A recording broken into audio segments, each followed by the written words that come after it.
Hello guys and welcome to triple I Q. और यहाँ से हम अपने लेक्चर नंबर 9 को कंटिन्यू कर रहे हैं। अगेन ये लेक्चर आप लोग के लिए मोस्ट इम्पॉर्टेंट होगा। इस पर्टिकुलर लेक्चर में भाई थोड़ा सा नॉइज़ रहेगा बैकग्राउंड में, क्योंकि अभी रात के 11 बज रहे हैं, लेकिन फिर भी बैकग्राउंड में कंस्ट्रक्शन वाला काम चल रहा है और अभी शायद से वहाँ पे ढलाई चल रहा है। तो जो प्लेट होता है ना लोहे वाला, उसको एक तरीके से वो लोग अनलोड कर रहे हैं ट्रक से, तो थोड़ा सा नॉइज़ रहेगा। अब हम लोग यहाँ से अपने लेक्चर को स्टार्ट कर रहे हैं। अभी हम लोग का भाई सिंगल फेज़ इंडक्शन मोटर चल रहा था, और सिंगल फेज़ इंडक्शन मोटर में डबल रिवॉल्विंग फील्ड थ्योरी के हिसाब से हम लोग को पता है कि अगर आप मेन वाइंडिंग पे सिर्फ और सिर्फ चलाएंगे इंडक्शन मोटर को, तो यहाँ पे स्टार्टिंग के केस में जो आपका टॉर्क मिलता है वो जीरो मिलता है। ओके, यानी सिंगल फेज़ इंडक्शन मोटर में स्टार्टिंग टॉर्क जीरो है, कभी भी ये घूमेगा नहीं अपने आप बिना एक्सटर्नल फोर्स के। तो इसको सेल्फ स्टार्ट बनाने के लिए हम लोग क्या कर रहे हैं, इस सिंगल फेज इंडक्शन मोटर को क्या कर रहे हैं, एक तरीके से टू फेज में कन्वर्ट करने की कोशिश कर रहे हैं। और टू फेज में कन्वर्ट करने का मतलब क्या है कि यहाँ पे हम लोग दो वाइंडिंग यूज़ करेंगे। मेन वाइंडिंग तो रहेगा ही रहेगा, साथ में हम लोग यहाँ पे ऑक्सिलरी वाइंडिंग या फिर कहिए स्टार्टिंग वाइंडिंग भी हम लोग यहाँ पे यूज़ करते हैं। दोनों को अलग अलग नाम से आना, तो ऑक्सिलरी भी बोलते हैं, स्टार्टिंग भी बोलते हैं। ओके, तो अब हम लोग दो वाइंडिंग यूज़ करेंगे, यानी अब आपका क्या हो रहा है, ये सिंगल फेज टू फेज में कन्वर्ट हो जाएगा। लेकिन यहाँ पे टर्म एंड कंडीशन है। टर्म एंड कंडीशन क्या है कि मेन वाइंडिंग ऑक्सिलरी वाइंडिंग के बीच में जो फिजिकल एंगल या फिर कहिए जो स्पेस एंगल होना चाहिए, कितना होना चाहिए, 90 डिग्री होना चाहिए। और जो इन दोनों वाइंडिंग के अंदर आप सप्लाई देंगे, इलेक्ट्रिकल सप्लाई, उनमें भी कितना होना चाहिए, फेज शिफ्ट 90 डिग्री का होना चाहिए। ओके, तो फेज शिफ्ट लाने के लिए, इलेक्ट्रिकल फेज शिफ्ट लाने के लिए हम लोगों ने क्या किया था, यहाँ पे एक मेथड पढ़ा था जो कि है स्प्लिट फेज स्टार्टिंग मेथड, जिसमें हम लोगों ने रेजिस्टेंस स्प्लिट फेज मेथड देखा, कैपेसिटर स्प्लिट फेज मेथड देखा। लेकिन ये जो स्टार्टिंग का दो मेथड है ना, इसमें क्या था, ये रेजिस्टेंस यानी जो ऑक्सिलरी वाइंडिंग था, ठीक है, इसमें या फिर कहिए इसमें वो सेंट्रीफ्यूगल स्विच से क्या हो रहा था, डिस्कनेक्ट हो जा रहा था। और बाद में आपका मोटर क्या एक तरीके से जब 70 से 80% स्पीड पकड़ ले रहा है, तो बाद में आपका ये motor as a single phase की ट्रैक कर रहा था, और इसमें सिर्फ और सिर्फ मेन वाइंडिंग आपका एक तरीके से काम कर रहा था। ओके, लेकिन जो नीचे का हम लोगों ने बाकी का पढ़ा मेथड, जैसे capacitor start and capacitor run motor, इसमें क्या था, मेन वाइंडिंग ऑक्सिलरी वाइंडिंग हमेशा सिस्टम में लगा हुआ था। इसका मतलब क्या, ये हमेशा टू फेज की ट्रैक करेगा, उसका स्टार्टिंग टॉर्क भी आपको ज़्यादा मिलेगा। ओके, और पावर फैक्टर भी अच्छा था। उसी तरीके से दूसरा था आपका परमानेंट कैपेसिटर मेथड, यानी ऑक्सिलरी वाइंडिंग में आपने कैपेसिटर लगाया किस लिए, ताकि आप फेज शिफ्ट को एक तरीके से अचीव कर सके। लेकिन ये ऑक्सिलरी वाइंडिंग भी क्या होगा, हमेशा लगा हुआ रहेगा आपके मेन वाइंडिंग के साथ, कभी भी इसको हम लोग डिस्कनेक्ट नहीं करेंगे, जिसके कारण पावर फैक्टर एफिशिएंसी और स्मूथ ऑपरेशन ये सब हम लोग को मिल रहा था। ओके, ये सब पे हम लोगों ने बात किया ऑलरेडी। अब हम लोग का भाई जो नेक्स्ट मेथड है सिंगल फेज इंडक्शन मोटर को सेल्फ स्टार्ट बनाने के लिए, ये है आपका शेडेड पोल मोटर। अब शेडेड पोल मोटर आपको बहुत ही हार्ड लगता होगा मेरे ख्याल से, लगता हो कैसे ये शेडेड रिंग का क्या मतलब होता है, कैसे ये काम करता है, फिर कहीं यहाँ पे जो थ्योरी लिखा हुआ है ये सब, ठीक है, ये सब आपको समझने में बहुत ज़्यादा दिक्कत करता होगा। लेकिन भाई ये शेडेड पोल कुछ नहीं, ये ट्रांसफार्मर है आपका। ओके, अब ट्रांसफार्मर कैसे है इसको मैं थोड़ा सा आपको लास्ट में बताऊंगा। अभी हम लोग को सबसे पहले ट्रांसफार्मर समझना होगा, और ट्रांसफार्मर में भी क्या, फेजर डायग्राम ट्रांसफार्मर का। ओके, तो हम लोग यहाँ से स्टार्ट करते हैं, फेजर डायग्राम ऑफ ट्रांसफार्मर। और अगर इस पर्टिकुलर लेक्चर में कहीं पे भी दिक्कत हो भाई, तो एसएम यानी synchronous machine and induction machine का जो फोल्डर बना हुआ है ड्राइव में, उसके अंदर जो लेक्चर नंबर 39 है और लेक्चर नंबर 40, इसको आप देख लीजिएगा। वहाँ पे यही सेम चीज़ आपको बहुत ही डेप्थ में बताया गया, यहाँ पे भी हम लोग बात करेंगे उसी सेम कॉन्सेप्ट के ऊपर। ओके, तो अभी हम लोग को ट्रांसफार्मर का फेजर डायग्राम समझना है, तो सबसे पहले आपको यहाँ पे इक्विवेलेंट सर्किट डायग्राम के बारे में पता होना चाहिए। तो ये आपका हो गया R1 X1, ये हो जाएगा आपका RC, ये हो जाएगा आपका XM यानी कोर को रिप्रेजेंट कर रहे हैं, और इधर हो गया आपका वाइंडिंग दिखा दिया हम लोगों ने, प्राइमरी वाइंडिंग, और इधर दिखा देते हैं हम लोग सेकेंडरी को। ये आपका सेकेंडरी के चलते रेजिस्टेंस, रिएक्टेंस, और यहाँ पे अभी हम लोग केस 1 में नो लोड रखेंगे यानी ओपन रहेगा। इधर हम लोग यहाँ से सप्लाई दे देते हैं V1। अब सीधी सी बात है भाई, प्राइमरी आपका एक तरीके से क्या है, कंप्लीट सर्किट है तो उसके अंदर करंट फ्लो होगा जिसको हम लोग बोलते हैं एक्साइटिंग करंट। ओके, और उसको हम लोग इस तरीके से दिखाएंगे क्योंकि ये टाइम वेरिंग मतलब पल्सेटिंग करंट है ना, अल्टरनेटिंग करंट है ये। अब ये जो करंट होता है ये दो पार्ट में टूट जाएगा यहीं पे आकर के, एक तो आपका IC और एक आपका इधर आपका IM, मतलब ये मैग्नेटाइजिंग यानी फ्लक्स बनाएगा और ये आपका कोर लॉस में चला जाएगा। इधर जो होता है करंट आपका हमेशा जीरो होता है जिसको हम लोग बोलते हैं I1 ये जीरो होगा। क्यों? क्योंकि जब इधर सेकेंडरी में आपका एक तरीके से ओपन है, इधर करंट आपका I2 क्या होगा? जीरो। तो I2 जीरो तो इधर आपका I1 भी जीरो होगा। क्यों? क्योंकि इधर जो है इतना दूर आपका क्या होता है, आइडियल ट्रांसफार्मर की तरह वर्क करता है। तो इतने दूर में अगर आप ट्रांसफॉर्मेशन रेशियो लगाइएगा जैसे N1 divided by N2 equal to क्या होगा आपका I2 डिवाइडेड बाय I1। तो यहाँ से अगर आप I1 की बात करें, ये पता होगा, ये पता होगा, I2 अभी पता है जीरो है तो I1 निकल जाएगा। तो I1 की बात करें तो क्या हो जाएगा आपका I1 इक्वल टू हो जाएगा N2 into I2 divided by N1। तो I2 अगर जीरो है तो जीरो को आप किसी भी चीज़ से मल्टीप्लाई कीजिए तो ओवरऑल क्या हो जाएगा आपका जीरो हो जाएगा, यानी I1 इक्वल टू जीरो, यानी नो लोड पे इधर कोई करंट नहीं आता है। ओके, और इसी चीज़ को थोड़ा सा मैं ऐसे भी दिखा देता हूँ, इस फॉर्म में भी हम लोग दिखा देते हैं। तो इधर आपका क्या है, एक तरीके से नो लोड, इधर कोई लोड नहीं लगा, ओपन है ये। लेकिन इधर जब आप सप्लाई जोड़िएगा तो सीधी सी बात है यहाँ पे करंट बहेगा, एक्साइटिंग करंट। तो इसके चलते आपका इसके अंदर क्या होता है, एक मेन फ्लक्स सेटअप होता है। अब हम लोग को पता है भाई ये जो फ्लक्स है, ये फ्लक्स क्या होगा, ये जो प्राइमरी वाइंडिंग है इससे भी तो लिंक करता है, ये पल्सेटिंग फ्लक्स है, टाइम वेरिंग, समझ गए। तो यहाँ पे भी तो एक तरीके से d∅dt नेचर का फ्लक्स लिंक कर रहा है। इसका मतलब क्या, इसके अंदर एक EMF इंड्यूस्ड होगा E1 जिसको बोलते हैं, और ये E1 क्या होगा, यहाँ पे जो अपने वोल्टेज जोड़ रखा है V1 इसको हमेशा अपोज करते रहता है। ठीक है, सही बात है। तो अब हम लोग यहाँ से अपने कैलकुलेशन को स्टार्ट करेंगे। देखिए जो आपने करंट दिया यहाँ पे, ठीक है, एक्साइटिंग करंट, तो ये जो करंट है मान लेते हैं भाई, इसको मैं डायरेक्ट ऐसे दिखाता हूँ, ये कैसा होगा आपका साइनोसोडियल होगा, मान लेते हैं IM साइन ओमेगा टी, मेरा एक तरीके से एक्साइटिंग करंट, ठीक है, इसको IE बोल देते हैं। अब क्योंकि ये करंट जो है यहाँ पे फ्लक्स सेटअप कर रहा है, लेकिन ये फ्लक्स कैसा है, टाइम वेरिंग, यानी यहाँ पे अगर हम लोग टाइम वेरिंग फ्लक्स की बात करते हैं क्या होता है, MMF डिवाइडेड बाय रिलक्टेंस।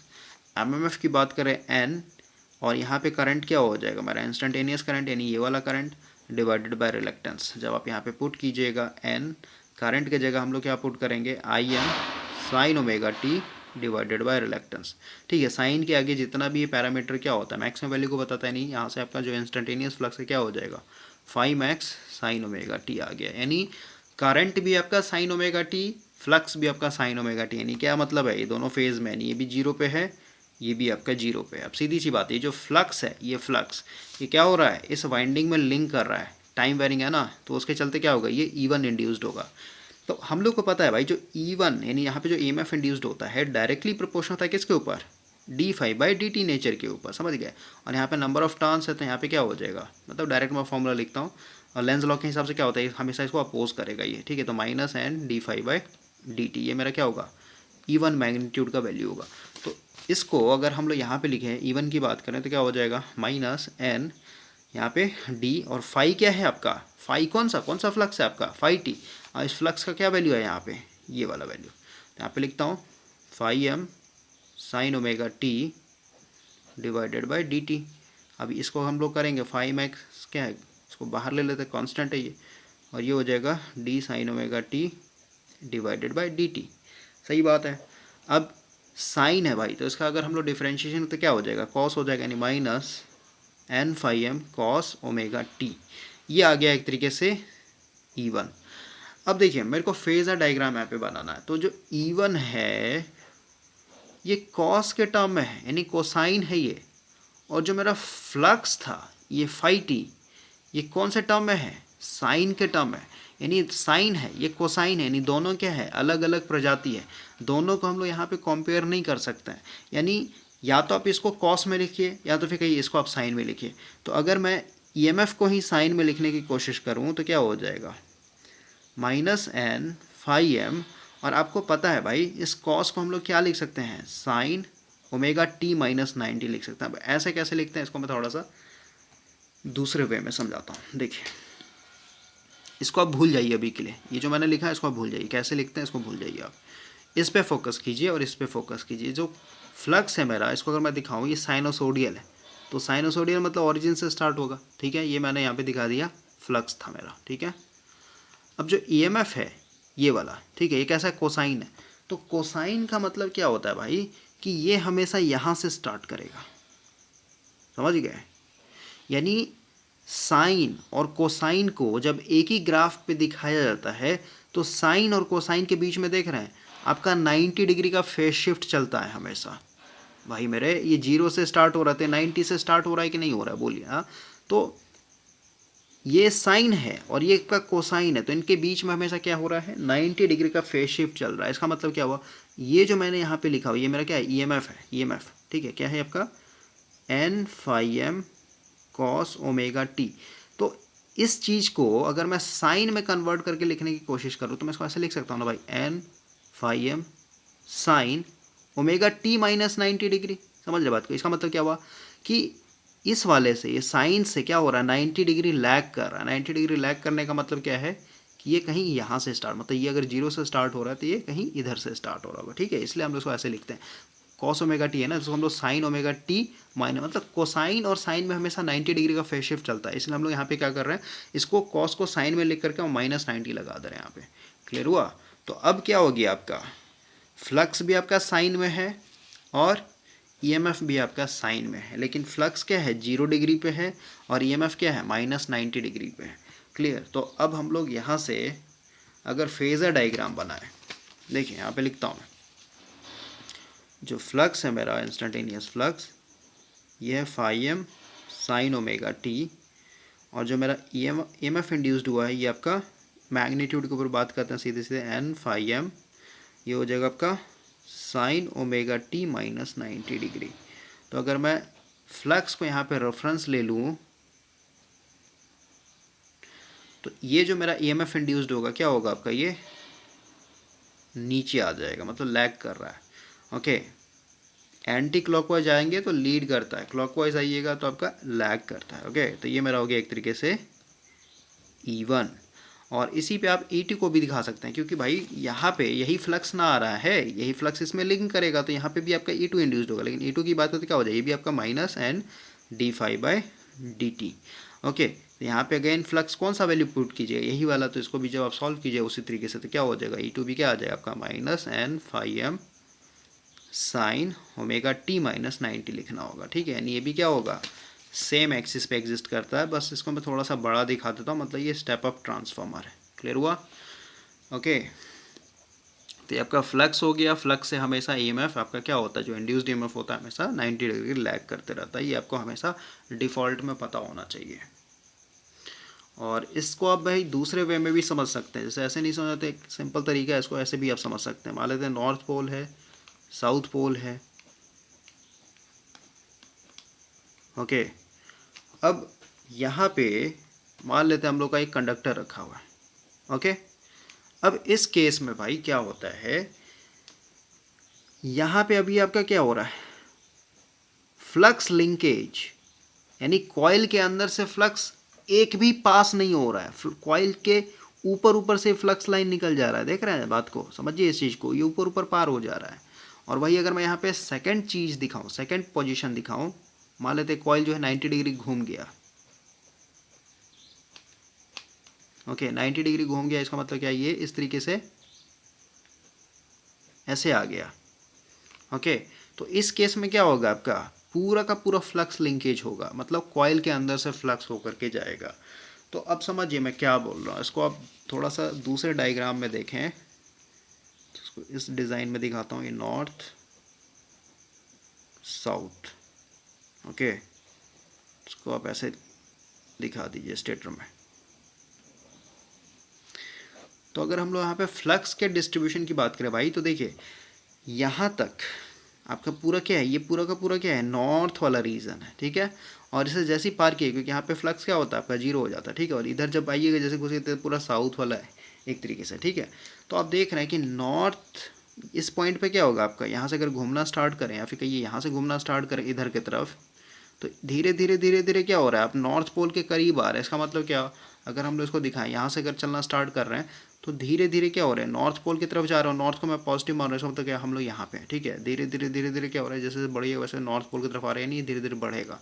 फिर यहाँ से जब इधर की तरफ आइएगा तो धीरे धीरे क्या होगा, घटेगा, यानी यहाँ पे जीरो हो जाएगा। और फिर साउथ की तरफ आइएगा तो धीरे धीरे क्या हो जाए, नेगेटिव आ जाएगा, और ये धीरे धीरे यहाँ पे आ गया तो मैक्सिमम, और उसका फिर यहाँ से चलेंगे इधर की तरफ तो क्या हो जाएगा, एक तरीके से जीरो हो जाएगा। ओके, तो इस तरीके से हम लोग अपने फ्लक्स के डिस्ट्रीब्यूशन को दिखाते हैं, मतलब फ्लक्स का एक तरीके से स्पेस में साइनसोइडल डिस्ट्रीब्यूटेड है। ओके, अब भाई अगर हम लोग यहाँ पे कंडक्टर की बात करें, यानी ये तो फ्लक्स को मैंने दिखा दिया, राइट। फ्लक्स मेरा इस तरीके से है, ये फ्लक्स है। अब जो ईएमएफ इंड्यूस्ड होता है, ईएमएफ यहाँ पे समझिए ना कि जब कॉइल के अंदर, ध्यान समझिए, जब कॉइल के अंदर मैक्सिमम फ्लक्स लिंकेज कर रहा होता है, मतलब पूरा पूरा अंदर से पार हो रहा होता है, तो इस केस में आपको पता है कि ईएमएफ मेरा क्या होता है, एक तरीके से जीरो इंड्यूस्ड होता है कॉइल के अंदर, क्योंकि खड़ा है एक तरीके से, यहाँ पे ईएमएफ नहीं इंड्यूस्ड होता है। ओके, लेकिन वही जब आपका फ्लक्स लिंकेज यहाँ पे देख रहे हैं जीरो है, फ्लक्स लिंकेज कॉइल के अंदर से होकर के जा ही नहीं रहा, लेकिन इस केस में आपको पता है कि ईएमएफ जो मेरा इंड्यूस्ड होता है कॉइल के अंदर वो क्या होता है, मैक्सिमम होता है। इसका मतलब क्या हुआ कि जब मेरा फ्लक्स मैक्सिमम होगा वहाँ पे मेरा जो ईएमएफ होगा वो एक तरीके से जीरो होगा। समझ गए बात को, क्लियर हो रहा है। और जहाँ पे मेरा फ्लक्स जीरो है इसका मतलब क्या, वहाँ पे मेरा ईएमएफ एक तरीके से मैक्सिमम होता है, ठीक है। तो इस तरीके से आपका ये ओवरऑल बनेगा। तो मैथमेटिकली भी समझा दिया और ऐसे करके मैनुअली भी आपको समझा दिया मैंने। ओके, तो ये आपका ईएमएफ का ग्राफ हो गया, ये आपका फ्लक्स का ग्राफ हो गया। इसलिए हम लोग बोलते हैं कि फ्लक्स अगर रेफरेंस ले रहे हैं तो इससे 90 डिग्री आपका ईएमएफ क्या होगा, लैग करेगा। अब हम लोग भाई वापस आते हैं अपने फिगर पे। हम लोग को पता है यहाँ पे जो आपका ईएमएफ इंड्यूस्ड हो रहा है E1, ये ईएमएफ हमेशा क्या करता है, इस वोल्टेज को अपोज करता है, ठीक ना भाई। यहाँ पे जो आपका E1 इंड्यूस्ड हुआ ये हमेशा क्या होगा, इसको अपोज करेगा, ओके, लेंस लॉ के हिसाब से। तो आप कह सकते हैं कि जो मेरा E1 होगा ये मस्ट बी इक्वल टू क्या होगा, -V1 के बराबर होगा। और ये अप्रॉक्सीमेटली क्या होता है, दोनों बराबर होता है एक तरीके से, लगभग बराबर होता है। ओके, ये आपको पता होना चाहिए भाई। तो E1 माइनस क्यों लिखा, क्योंकि एक दूसरे को क्या कर रहा है, एक तरीके से अपोज कर रहा है। ओके, तो अगर मेरा यहाँ पे E1 है या फिर कहिए E2 है, तो अगर मैं यहाँ पे V1 की बात करूँ तो V1 क्या होगा, इससे जस्ट अपोजिट में। ओके, यानी अगर यहाँ पे E1 है भाई तो इधर अगर मैं दिखाऊँ इसके जस्ट अपोजिट 180, तो क्या हो जाएगा, ये मेरा -E1 हो जाएगा। और -E1 को हम लोग सीधे सीधे V1 लिख सकते हैं कि नहीं लिख सकते हैं, बोलिए। क्योंकि ये V1 है तो ये -E1 मतलब एक दूसरे को ये क्या कर रहा है, अपोज कर रहा है ये। ओके, तो ये जो मैंने दिखा यहाँ पे ये एक तरीके से V1 को रिप्रेजेंट किया है। लेकिन कब आप दिखा सकते हैं इस तरीके से, जब आप इसके अंदर कोई ड्रॉप नहीं लेकर के चलेंगे। तो अगर मान लेते ये है ही नहीं, यहाँ पे आप रेजिस्टेंस और रिएक्टेंस को अवॉइड कर रहे हैं, नेग्लिजिबल मान के चल रहे हैं, तो सीधी सी बात भाई, जो वोल्टेज, मतलब यही है ना भाई, देखिए इधर कोई ड्रॉप होगा नहीं कोई, और ये भी पैरेलल में, ये भी पैरेलल में, ये भी पैरेलल में, समझ गए। तो ये वोल्टेज जो E1 है वही वोल्टेज इसके क्रॉस भी होगा, उस वही वोल्टेज इसके क्रॉस भी होगा, वही वोल्टेज क्या हो जाएगा, इसके क्रॉस हो जाएगा, ठीक है। क्योंकि यहाँ पे कोई ड्रॉप देखने को नहीं मिल रहा है, यानी E1 बराबर क्या हो जाएगा, V1, लेकिन एक दूसरे का ये क्या होगा, अपोजिट में होगा। लेकिन भाई अगर मैं यहाँ पे रेजिस्टेंस रिएक्टेंस को लेकर के चलूँ सेकेंड केस में, देखिए केस 2 में, देखिए भाई यहाँ से हम लोग अपने केस 2 को एक तरीके से स्टार्ट करते हैं। केस 2 में हम लोग इस ड्रॉप को भी एक तरीके से लेकर के चलेंगे।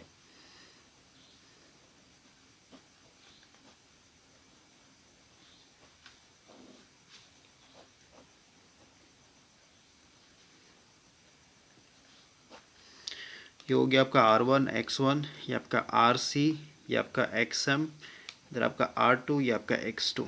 ओके, इधर हो जाएगा आपका V1। तो अभी हम लोग सबसे पहले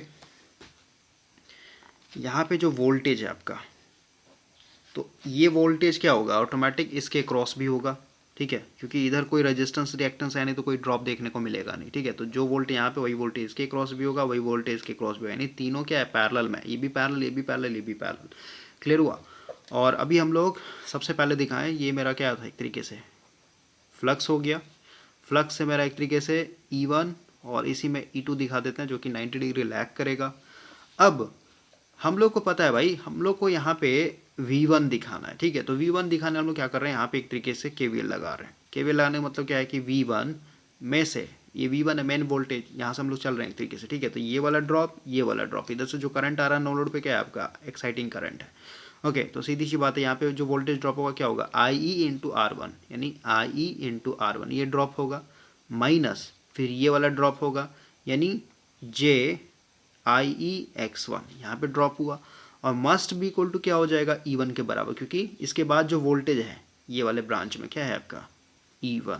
ओके, तो अगर हम लोग यहाँ से V1 की बात करें तो V1 इक्वल टू क्या हो जाएगा E1, और उधर सब चला जाएगा तो प्लस हो जाएगा, प्लस IER1 प्लस JIEX1, और इसी को अगर मैं अरेंज करके लिखूँ तो क्या हो जाएगा E1 प्लस I कॉमन ले लें तो क्या हो जाएगा आपका R1 प्लस JX1। ओके, ये हो गया आपका। लेकिन हम लोग को पता है भाई जो V1 और E1 है, ठीक है भाई, जो वोल्टेज है आपका V1 ये मस्ट भी इक्वल टू E1 के होता है, लेकिन ये एक दूसरे के अपोजिट होता है, ठीक है, एक दूसरे को अपोज करता है ना। ओके, तो यहाँ पे आपको एक माइनस लगाना पड़ेगा आगे में से, ठीक है, लेंस लॉ के हिसाब से, मतलब एक दूसरे को ही अपोज कर रहा है। तो अब समझिए, ये मेरा फ्लक्स हो गया, ये मेरा E1 E2। अब ये जो E1 है ना, इसके जस्ट अपोजिट में अगर मैं यहाँ पे लाइन खींचूँ सेम मैग्नीट्यूड का तो क्या हो जाएगा आपका, ये माइनस E1 हो जाएगा, सही बात है। अब माइनस E1 में ध्यान समझिए, माइनस E1 कहने का मतलब क्या है, यहाँ पे अभी आप, ठीक है, यहाँ पे आप पहुँचे हुए, माइनस E1 में अगर मैं ये वाला ड्रॉप जोड़ दूँ और ये वाला ड्रॉप जोड़ दूँ तो मस्ट भी इक्वल टू कितने के बराबर हो जाएगा, V1 के बराबर होगा कि नहीं, वही ना लिखा हुआ है भाई, वही चीज़ ना लिखा हुआ है, रिएक्टेंस के पास का ड्रॉप, रेजिस्टेंस के पास का ड्रॉप और खुद E1, इन तीनों को अगर आप जोड़ देंगे तो आप ऑटोमेटिक V1 के बराबर हो जाएंगे, मतलब V1 में पहुंच जाएंगे, वही चीज़ है ना। समझ, इधर से देखिए या फिर इधर से देखिए, बात बराबर है। यहाँ पे मेरा E1 वोल्टेज आया हुआ है, E1 में ये ड्रॉप जोड़ेंगे, ये ड्रॉप जोड़ेंगे तो मस्ट भी कितने के बराबर पहुँच जाएंगे, V1 के बराबर पहुँच जाएंगे। ओके, तो भाई यहाँ पे मैंने माइनस E1 लिखा है, क्यों, क्योंकि एक दूसरे को अपोज करता है, इसलिए यहाँ पे माइनस आ जाएगा, ठीक है।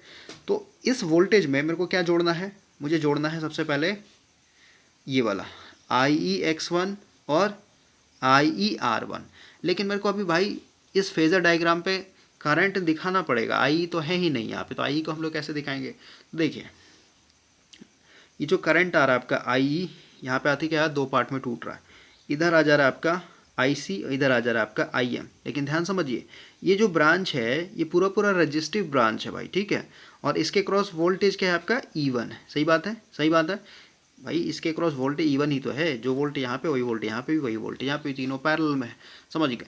यानी ये जो IC होगा, ये जो करंट होगा ये E1 के फेज में होगा।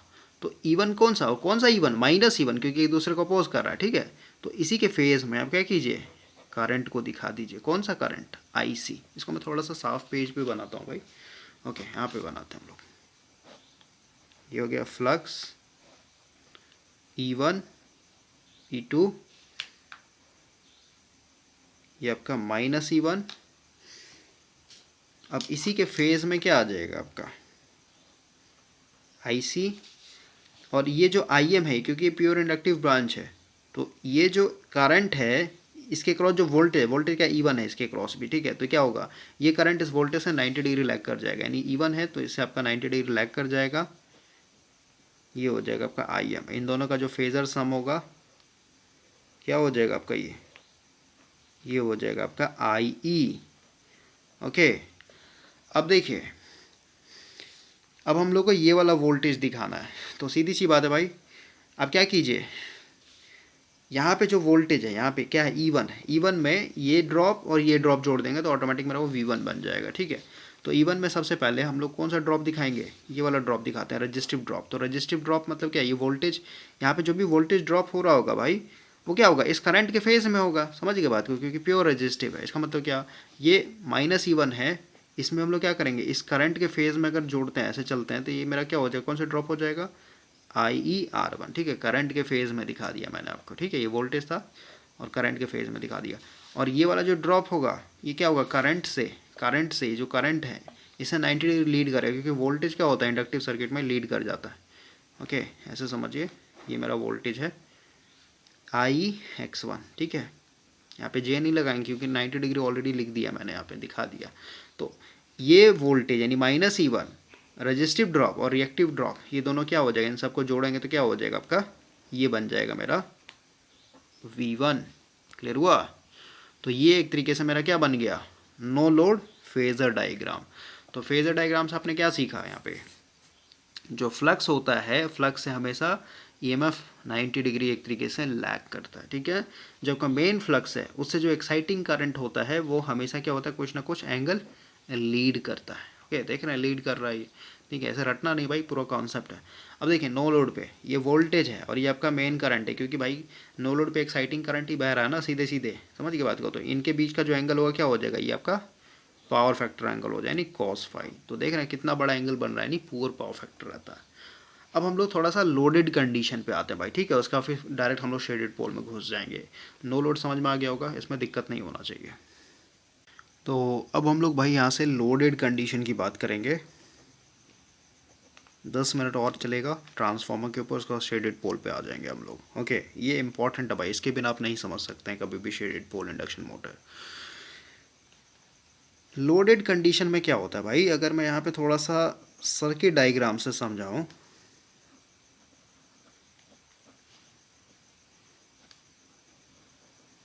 ये हो गया आपका प्राइमरी साइड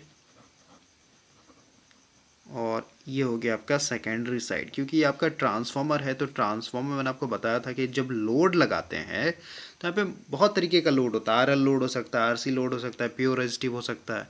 ओके, तो अभी हम लोग यहाँ पे RL लोड लगा के देखते हैं, ठीक है। ठीक है, आपका RL लोड मैं लगा देता हूँ। मतलब लोड लगाने का मतलब यही भाई कि इधर आपका क्या आ जाएगा, कुछ ना कुछ करंट आएगा I2। यहाँ पे जो EMF इंड्यूस्ड होगा ये मान लेते हैं E2 है। लोड के क्रॉस सीधी सी बात है, जो वोल्टेज मिलेगा वो E2 नहीं मिलेगा यहाँ पे, क्योंकि इसके अंदर ड्रॉप होगा। तो यहाँ पे मान लेते हैं V2 है, ये मेरा R2 हो गया, ये मेरा X2 हो गया। इधर आपका RC, ये आपका XM, ये आपका R1 X1। और क्योंकि I2 है, इधर जब करंट आ रहा तो सीधी सी बात है इधर भी आपका करंट आएगा, जो कि बैलेंसिंग करंट बोलते हैं हम लोग, I1 डैश। और इधर से जो मेन करंट आएगा ये क्या हो जाएगा आपका I1। ओके, और इधर हम लोग यहाँ पे सोर्स लगा दे रहे हैं। ट्रांसफार्मर कैसे काम करता है लोडेड कंडीशन में आपको पता होना चाहिए भाई। बैलेंसिंग करंट क्या होता है ये भी आपको पता होना चाहिए। ओके, अगर मैं यहाँ पे थोड़ा सा रिवाइज करवाऊँ तो जैसे ये ट्रांसफार्मर है, ओके। अब सीधी सी बात है भाई, इधर अगर आपका लोड लगा हुआ है, इधर अगर आपने लोड लगा रखा है तो इधर आपका करंट फ्लो होगा, ठीक है। अब ये करंट के चलते एक और फ्लक्स बनेगा, लेकिन ये फ्लक्स इस तरीके से बनेगा, यानी इसका फ्लक्स का डायरेक्शन इस तरीके से होगा कि ऊपर में जो आपका मेन फ्लक्स बना हुआ है उसको क्या करेगा, ये अपोज करता है। यानी मेन फ्लक्स को ये जो आपका φ2 है ये क्या करता है, हमेशा अपोज करता है, यानी कमज़ोर करता है। अब मेन फ्लक्स कम हो जाएगा तो सीधी सी बात है, क्योंकि इसी फ्लक्स के कारण यहाँ पे E1 बना हुआ था, ठीक है। अब फ्लक्स एक तरीके से कम हो गया, मेन फ्लक्स, तो सीधी सी बात है आपका E1 कम हो जाएगा। E1 अगर कम हो गया तो सीधी सी बात है तो जो आपका V1 था, इन दोनों के बीच में वोल्टेज डिफरेंस बढ़ जाएगा। वोल्टेज डिफरेंस बढ़ जाएगा तो ऑटोमेटिक इधर से करंट आपका एक्स्ट्रा बहेगा, जिसको हम लोग क्या बोलते हैं, बैलेंसिंग करंट। और ये एक्स्ट्रा करंट क्या करेगा, फिर से इस फ्लक्स को स्ट्रॉन्ग करेगा, और ये फ्लक्स स्ट्रॉन्ग होते ही इस E1 को स्ट्रॉन्ग करेगा। और E1 और मतलब सीधी सी बात है भाई, ये फ्लक्स स्ट्रॉन्ग हुआ तो E1 भी स्ट्रॉन्ग हो जाएगा, ठीक है। और ये अगर फ्लक्स स्ट्रॉन्ग हो गया तो ये जो कैंसिल कर रहा था उसको भी मतलब बैलेंस कर देता है एक तरीके से। ओके, तो इतना हिंट काफ़ी है, आप समझ गए होंगे। अब हम लोग यहाँ से लोडेड कंडीशन का फेजर डायग्राम ड्रॉ करते हैं। इसके लिए हम लोग अगेन न्यू पेज पे आना होगा। देखिए, सबसे पहले हम लोग सेकेंडरी साइड से बनाते हैं भाई, ठीक है। सेकेंडरी साइड में अगर देखें तो क्या क्या पैरामीटर है आपका, यहाँ पे V2 है, E2 है, I2 है, ठीक है। और इसके अंदर जो आपका ड्रॉप होगा वो है।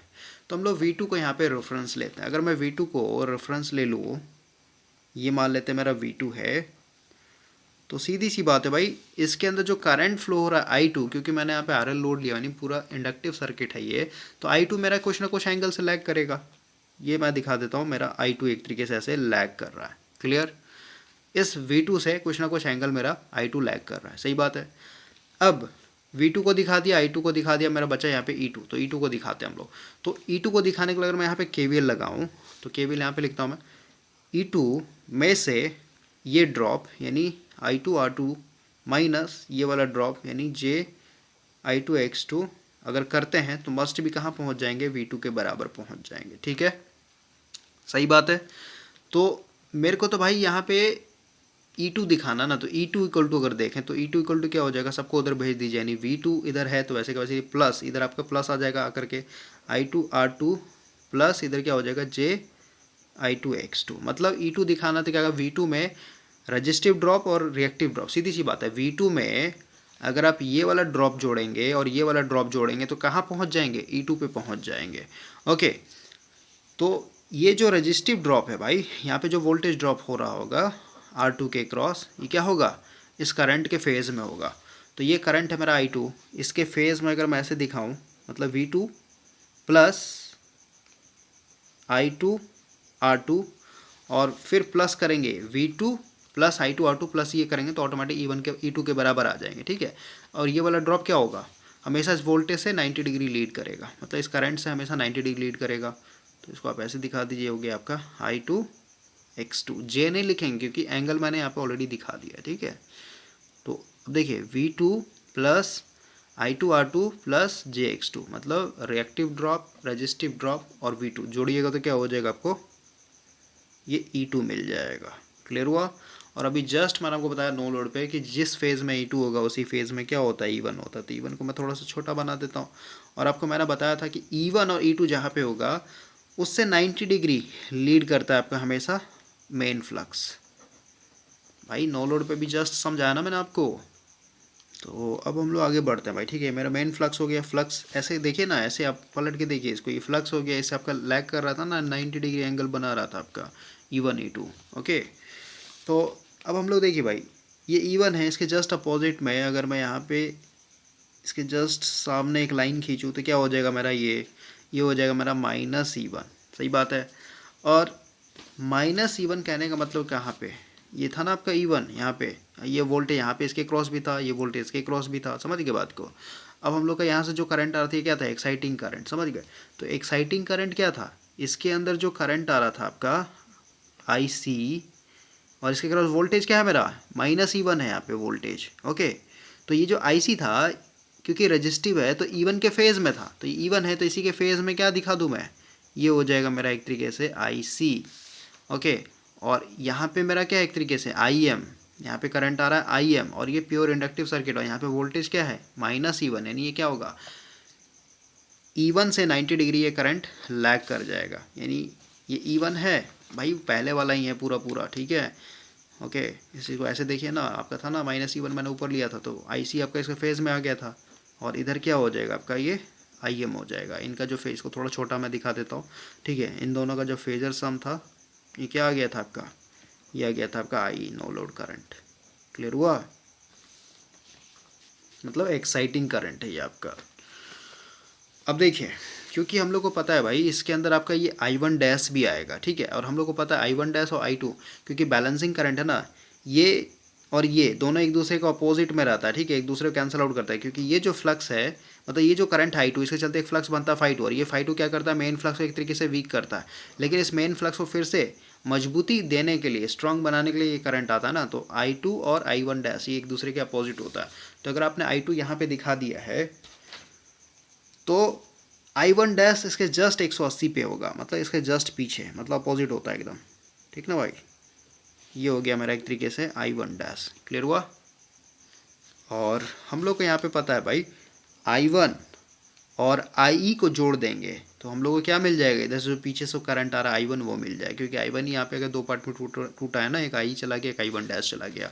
तो इन दोनों को जब जोड़ेंगे, ठीक है, ये कुछ ऐसे जाएगा, तो इसके ऐसे पैरेलल, इसके पैरेलल, मतलब ये दोनों को जोड़िएगा तो ये आपका क्या हो जाएगा, रिजल्टेंट करंट बनेगा I1। क्लियर। को सीधे सीधे अब यहाँ पे सिर्फ और सिर्फ V1 दिखाना भाई। ठीक है, हम लोगों ने सब चीज़ E1 को भी दिखा दिया, I1 को भी दिखा दिया, I को भी दिखा दिया, I1 डैश को भी दिखा दिया। ठीक है, V1 दिखाना, तो V1 दिखाने के लिए यहाँ पे केवल लगा लीजिए तो क्या हो जाएगा, V1 में से ये वाला घटाएंगे यानी I1 R1, यहाँ पे I1 लिखना पड़ेगा क्योंकि इधर से अभी करंट I1 आ रहा है। ठीक है, -j I1 X1, तब यहाँ पे ऑटोमेटिक क्या हो जाएगा, इसके क्रॉस क्या हो जाएगा, आप E1 के बराबर पहुँच जाइएगा। क्लियर हुआ। तो यहाँ से अगर मैं V1 की बात हो तो क्या हो जाएगा, E1 plus I1 R1 plus JI1 X1, और क्योंकि ये एक दूसरे के अपोजिट होता है, V1 must be equal to minus E1 opposite होता है, यहाँ पे आप माइनस लगा दीजिए। क्लियर हुआ। यानी अगर आपको V1 को दिखाना है, इसका मतलब क्या, यहाँ पे जो वोल्टेज है इसके क्रॉस वोल्टेज का E1 है, ठीक है, तो E1 में ये ड्रॉप प्लस ये ड्रॉप, तो ऑटोमेटिक कहाँ पहुँच जाइएगा, V1 के बराबर पहुँच जाइएगा। क्लियर हुआ। तो ऑटोमेटिक मैंने यहाँ पे E1 को दिखाया हुआ है, ठीक ना भाई, ये आपका E1 है। तो E1 में हम लोग सबसे पहले कौन सा ड्रॉप दिखाएंगे, E1 में कौन सा ड्रॉप जोड़ेंगे, ये वाला रजिस्टिव ड्रॉप जोड़ते हैं। तो ये I1 है, तो इसी के फेज़ में आपका ये ड्रॉप होगा, ठीक है, तो इसी के फेज़ में आप दिखा दीजिए ऐसे, ये हो जाएगा आपका I1 R1 ड्रॉप, और फिर ये वाला ड्रॉप। तो ये वाला ड्रॉप क्या होगा, करंट से, यानी इस वाले करंट से 90 डिग्री लीड कर जाएगा, ठीक है, तो यहाँ से आप 90 डिग्री लीड करवा दीजिए। ये क्या हो जाएगा आपका I1 X1। ओके, तो E1 I1 R1 प्लस ये सबको जोड़ने पे क्या मिल जाएगा आपको, V1 मिल जाएगा। क्लियर हुआ। तो ये बन गया आपका पूरा पूरा ये लोडेड का फेजर डायग्राम, ठीक ना भाई। ओके, इसको आप ऐसे देख सकते हैं, इसको आप ऐसे देखिए, समझ में आएगा। ये मेरा मेन फ्लक्स था, फ्लक्स से मेरा हमेशा EMF 90 डिग्री लैग करता है, लैग करके दिखा दिया। अब ये मेरा क्या हो गया, एक तरीके से -E1, और इसमें क्या होगा, फेज में होगा आपका IC, और ये हो गया I1 इसे 90 डिग्री पे, इसका जो रिजल्टेंट होगा ये, ठीक है। ओके, और ये आपका I2 है, I2 क्या होगा, आपका जो मेन वोल्टेज है V2 से कुछ ना कुछ एंगल लैग करेगा। तो ये सब आपका दिखा दिया मैंने। अब इसी का सहारा लेके पूरा पूरा हम लोग शेडेड पोल को समझेंगे। देखिए भाई, ये है आपका शेडेड पोल मोटर। इसमें कुछ नहीं, आपका ये प्राइमरी वाइंडिंग है, देख रहे हैं, यहाँ से तार लपेटा हुआ इस तरीके से, और यहाँ से तार ला करके ऐसे ला करके फिर इसमें एक तरीके से लपेट दिया गया है। मतलब समझिए ये प्राइमरी वाइंडिंग है आपका ट्रांसफार्मर का। क्लियर। और यहाँ पे जो पोल है आपका इस तरीके से, इसको हम लोग प्रोजेक्टेड टाइप पोल बोलते हैं भाई, ठीक है। जो भी पोल अगर बाहर की तरफ निकला हुआ है इसको हम लोग हमेशा प्रोजेक्टेड टाइप पोल बोलेंगे। ओके, तो इस पे हम लोगों ने एक तरीके से प्राइमरी वाइंडिंग किया हुआ ऑलरेडी। ओके, अब ये जो हम लोगों ने इस तरीके से कटिंग करके निकाला हुआ है ना, इस पे हम लोग क्या करते हैं, एक मोटा कॉपर का एक तरीके से सॉलिड रिंग मार देते हैं, ठीक है। ये एक तरीके से सॉलिड होता है, गोल सा, मतलब ये शॉर्टेड होता है, एक तरीके से शॉर्ट सर्किट किया हुआ है, मतलब ये जुड़ा हुआ है एक तरीके से। ऐसे मैं अगर दिखाऊं, ठीक है, इस तरीके से आपका ये जुड़ा हुआ रहता है। क्लियर हुआ। तो इसमें घुसाया हुआ है एक तरीके से। ओके, तो ये मेरा प्राइमरी वाइंडिंग की तरह काम करेगा भाई। इसको ऐसे दिखा देता हूं मैं।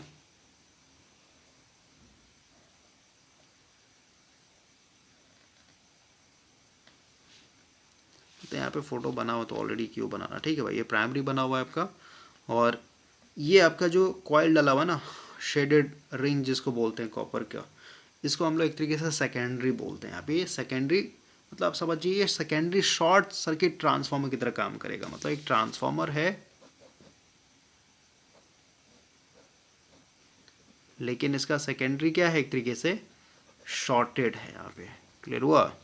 और इधर से आप क्या कर रहे हैं, एक तरीके से सिंगल फेज सप्लाई दे रहे हैं। तो देखिए यहाँ पे होगा क्या, जैसे ही आप इधर से सप्लाई दीजिएगा तो इस कॉइल के अंदर आपका जो है फ्लक्स सेटअप होगा। सही बात है। और ये फ्लक्स क्या होगा आपका पल्सेटिंग फ्लक्स होगा, क्योंकि यहाँ से जो करंट देंगे आप सिंगल फेज AC सप्लाई दे रहे हैं। ओके, तो ये जो फ्लक्स है भाई, जैसे यहाँ पे हम लोग का फ्लक्स सेटअप हुआ ना ये, ठीक है, ट्रांसफार्मर में, तो ये जो फ्लक्स सेटअप हुआ क्या करता है, इस वाइंडिंग पे भी तो एक तरीके से d∅dt नेचर वाला असर दिखाता है। क्लियर हुआ। यानी यहाँ पे आपका E1 इंड्यूस्ड हो रहा है। सही बात है। और यही फ्लक्स क्या हो रहा है आपका सेकेंडरी साइड में भी लिंक कर रहा है, यानी यहाँ पे भी एक तरीके से EMF इंड्यूस्ड करवाएगा E2। तो और ये शॉर्ट सर्किट है, तो इसके अंदर करंट फ्लो कराता है। यहाँ पे समझिए, यहाँ पे मेरा एक फ्लक्स सेटअप होगा फाई। ये फ्लक्स एक तरीके से इस कॉइल के अंदर तो E1 इंड्यूस्ड करेगा ही करेगा। समझ रहे बात को। मतलब पूरा पूरा ट्रांसफार्मर है भाई। ये V1 है, यहाँ पे ये फ्लक्स सेटअप ऐसे चलते हैं, यहाँ पे E1, मतलब इस वाइंडिंग के अंदर जो है खुद का E1 तो इंड्यूस्ड करेगा ही करेगा, साथ में फ्लक्स क्या हो रहा है एक तरीके से सेकेंडरी, यानी इस कॉइल के साथ भी तो लिंक कर रहा है, d∅dt नेचर लिंक कर रहा है इसके साथ भी। इसका मतलब क्या हुआ, इस कॉपर रिंग के अंदर भी क्या करेगा, ईएमएफ इंड्यूस्ड करवाएगा, जिसको हम लोग यहाँ पे ट्रांसफार्मर के रूप में E2 कह सकते हैं। ठीक है, यहाँ पे थोड़ा बड़ा बनाना होगा भाई photo.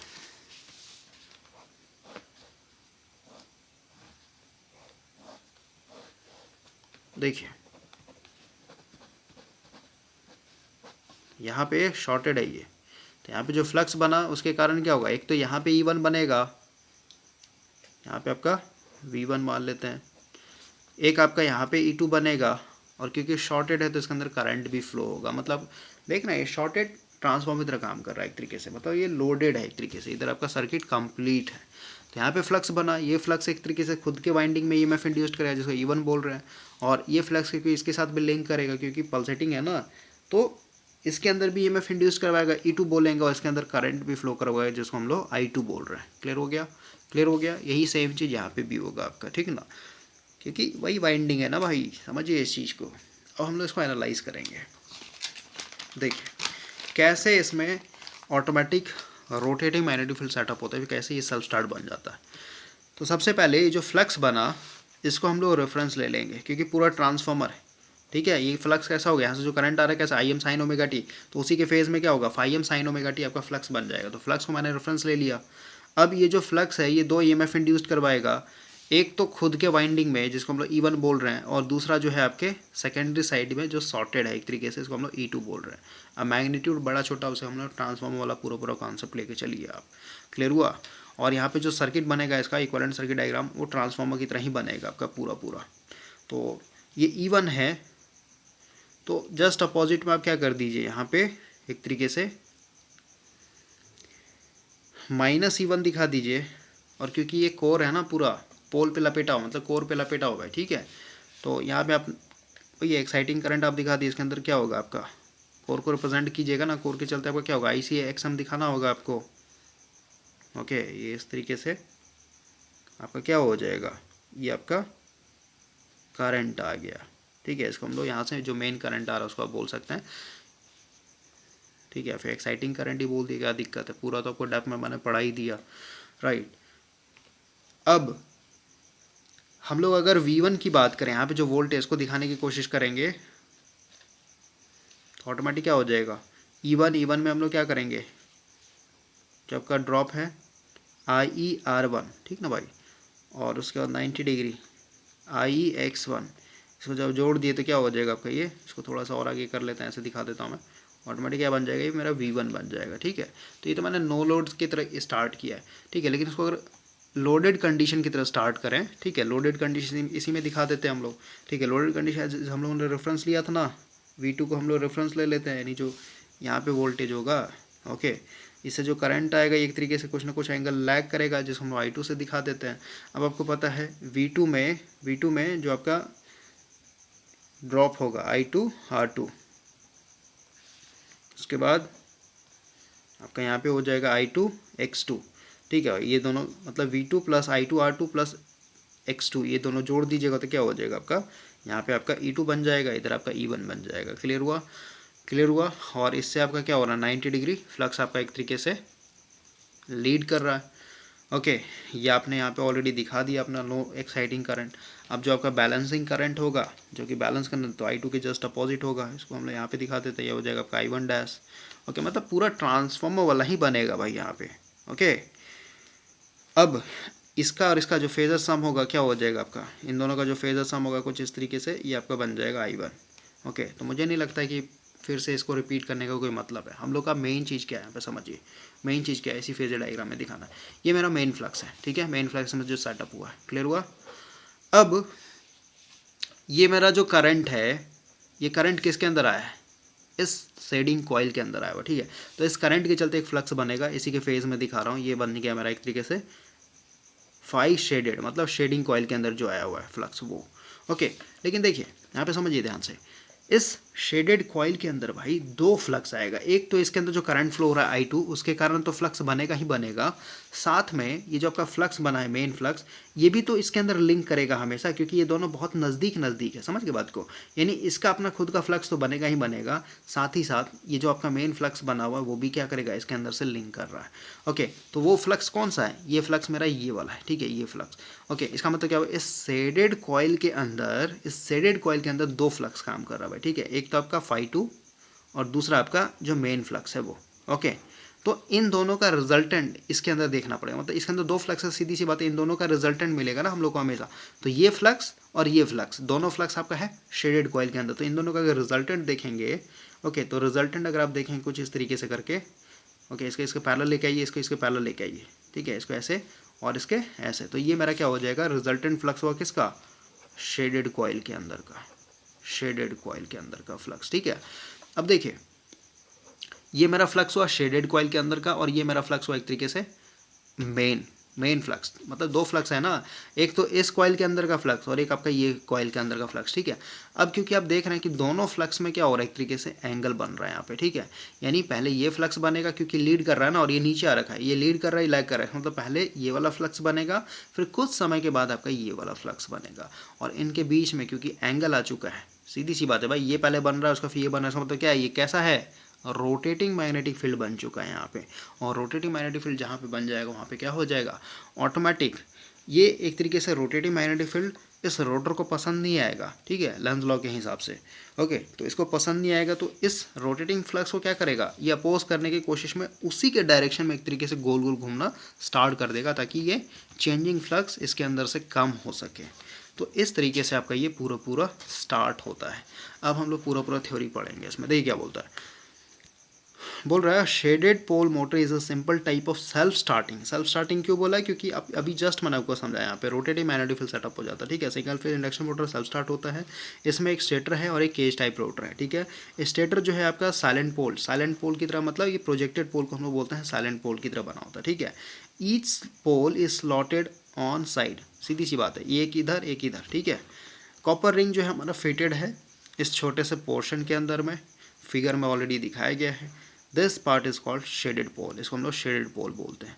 The ring is usually single turn, मतलब थिक होता है भाई, मोटा एक तरीके से होता है। कभी आप खोल के देखिएगा ना, जो टेबल फैन होता है उसमें आपका ये लगा हुआ होता है। ओके, अब हम लोग थोड़ा सा आगे बढ़ते हैं। देखिए क्या बोल रहा है, बोल रहा है when alternating current flow in the field winding, मतलब इस इधर से जब आप देंगे main current, an alternating flux is produce in the field core, यानी यहाँ पे आपका क्या है, ये मेन फ्लक्स बन जाएगा जो कि अल्टरनेटिंग होगा। और a portion of this flux link with the shading coil, सीधी सी बात है, ये फ्लक्स क्या होगा, इसके साथ लिंक करेगा शेडिंग कॉइल के साथ, which behave as a short circuited secondary of transformer. अभी जस्ट बताया था ना ट्रांसफॉर्मर की तरह क्यों काम करेगा ये, ठीक है, अभी जस्ट समझा दिया मैंने आपको पूरा। तो लिंक कर रहा है, ठीक है, शेडिंग कॉइल के साथ। अब voltage induce in the shading coil, voltage induced होगा जिसको हम लोग V2 बोल रहे हैं, and this voltage circulated current in the shading coil, मतलब जिसको हम लोग I2 बोल रहे हैं यहाँ पे, ठीक है। अब आगे बोलता है the induced current produces a flux. अब सीधी सी बात है, शेडेड कॉइल के अंदर भाई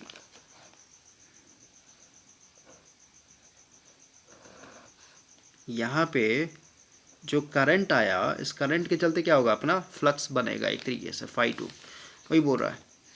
The induced current produces flux called induced flux which opposes the main core flux। main core का flux मतलब पूरा ट्रांसफॉर्मर वाला एक्शन है, उसको ट्रांसफॉर्मर समझिए आप। The shading coil thus causes the flux in the shaded portion A to lag behind the flux in the unshaded portion B। यानी unshaded portion कहने का मतलब क्या, ये मेन फ्लक्स के बारे में बोल रहा है, इस वाइंडिंग के चलते जो फ्लक्स बना ये मेन फ्लक्स है, ठीक ना भाई, इसको हम लोगों ने नाम दिया B, ठीक है। और इसके अंदर जो फ्लक्स बन रहा है इसको हम लोगों ने नाम दिया A, ठीक है। तो क्या हो रहा है, क्या बोल रहा है, the shading coil thus causes the flux in the shaded portion a, ठीक है, शेडेड पोर्शन में फ्लक्स सेटअप कर रहा है जो कि लैग करेगा अनशेडेड पोर्शन बी से। अभी जस्ट फेजर डायग्राम से भी समझाया मैंने आपको, फेजर डायग्राम में आप देख रहे हैं, आप साफ साफ देखिए ना भाई, ये आपका मेन फ्लक्स है, ठीक है, यानी ये बी वाला फ्लक्स है और ये आपका ए वाला फ्लक्स है, ठीक है।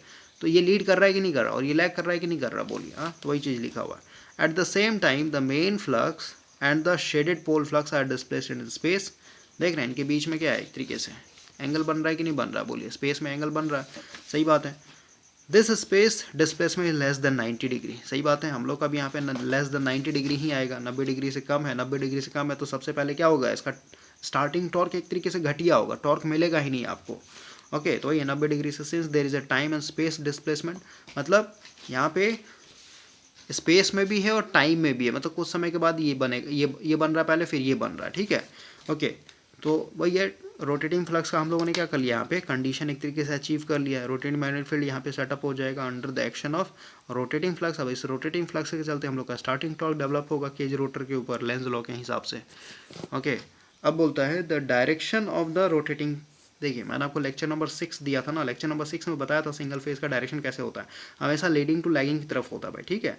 तो लीडिंग टू लैगिंग की तरफ मतलब क्या, लीडिंग कौन सा है आपका, ये वाला यानी अनशेडेड, ठीक है, और लैगिंग कौन सा है, शेडेड। तो अनशेडेड से शेडेड की तरफ आपका क्या हो रहा है, फ्लक्स एक तरीके से रोटेट कर रहा है, तो इसी डायरेक्शन में क्या होगा, आपका रोटर भी एक तरीके से रोटेट करने लगेगा।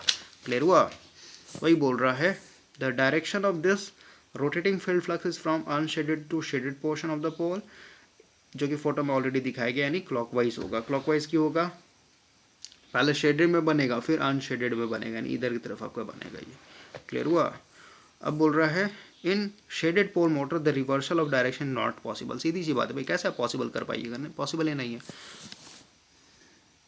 तो आई होप कि आपको ये चीज़ समझ में आ गई, वर्किंग प्रिंसिपल समझ में आ गया होगा। ओके, अब हम लोग एप्लीकेशन की बात करते हैं, तो बहुत ही सस्ता होता है ये, ठीक है। सस्ता क्यों है, क्योंकि इसमें एक ही वाइंडिंग कर रहे हैं ना भाई, और सेकेंडरी वाइंडिंग तो एक छोटा सा लोहे का टुकड़ा है या फिर कहीं कॉपर का टुकड़ा किया हुआ हम लोगों ने, ठीक है। अगला बोलता है द स्टार्टिंग टॉर्क जो होगा बहुत लो होगा, क्यों, क्योंकि यहाँ पे 90 डिग्री का फेज शिफ्ट नहीं आ पा रहा है। Losses are high, losses high क्यों होगा, क्योंकि यहाँ पे देखिए, यहाँ पे जो आपने रिंग डाला हुआ ना भाई, ये शॉर्टेड है, और ये जो रिंग होगा ना आपके, ये इसके चलते आपका रजिस्ट मतलब ये कहिए आर एल लोड की तरह काम करेगा ये, ठीक है। आर एल लोड की तरह काम करना मतलब सबसे पहले पावर फैक्टर भी इसका घटिया हो जाएगा, ठीक है। ओवरऑल लैग कर रहा है ना भाई, ट्रांसफार्मर का आर एल लोड वाला फेजर डायग्राम समझिए, वहाँ पे क्लियर हो जाएगा आपको। ओके, ओवरऑल यहाँ पे पावर फैक्टर देखिए ना, मेन वोल्टेज है V1 और मेन करंट मेरा ये है, तो देखिए ना पावर फैक्टर आपका बहुत घटिया होगा सबसे पहले तो, और इसके अंदर लॉसेस भी आपको देखने को मिलेगा। वही लॉसेस जो होगा हाई होगा, पावर फैक्टर आपका घटिया होगा, consequently the efficiency is also very low, efficiency भी आपका ऑटोमेटिक लो हो जाएगा। अब इस कारण से ये शेडेड पोल मोटर जो भी हम लोग डिज़ाइन करेंगे स्मॉल साइज़ में बनाते हैं, मतलब उसका पावर रेटिंग होगा बहुत ही छोटा छोटा मोटर के लिए होता है, ठीक है, 40 वाट और उससे भी कम का। They are used to drive device which require low starting torque, सीधी सी बात है, वैसी जगह जहाँ पे लो स्टार्टिंग टॉर्क हम लोग को चाहिए। They are most suitable for small device like relay में यूज़ करेंगे, पंखा में यूज़ करेंगे, ठीक है, ऑल काइंड ऑफ जैसे टेबल फैन ये सब में, ठीक है, because of their low initial cost.